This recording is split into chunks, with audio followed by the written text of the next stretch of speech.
Well, it is breeding season at the Maryland Zoo's Penguin Coast, and we have been following the first chick to hatch this season. Sage here was recently named by the public after 7,000 votes. We all remember that. And Amy Kawada visited Sage at the zoo, joins us in the studio tonight with how the staff there handles the largest colony of African penguins in North America. It's impressive, isn't it? Oh, yeah. Hey, good evening, Denise and Rick. Well, over 1,000 chicks have hatched since the Maryland Zoo welcomed its first colony of African penguins. But the keepers say it's more than just breeding at the Penguin Coast.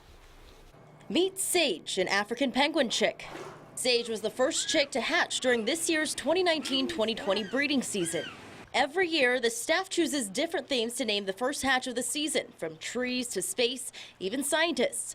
This year, they went with spices, and Sage is already adding her own flavor into the mix. This right here was the size of Sage just 2 months ago. Fast forward to now, she's almost fully grown.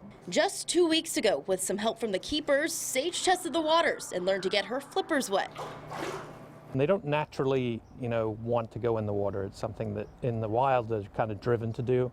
But now she loves to go in the water, and she's being a penguin. Here at the Maryland Zoo's Penguin Cove, it's the home away from home to nearly 100 African penguins, the largest colony in North America. The $11 million exhibit opened its doors in February 2014. Since then, the Maryland Zoo staff says the African penguin colony has more than doubled in size, now holding 98 penguins. And these birds are used a lot for research.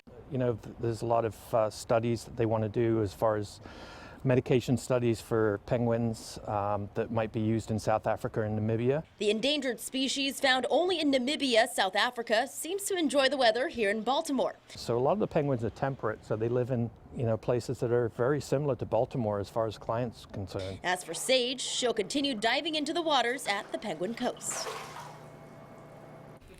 Yeah, so far 11 chicks have hatched this season, and the Maryland Zoo is expecting a few more by the end of this breeding season in March.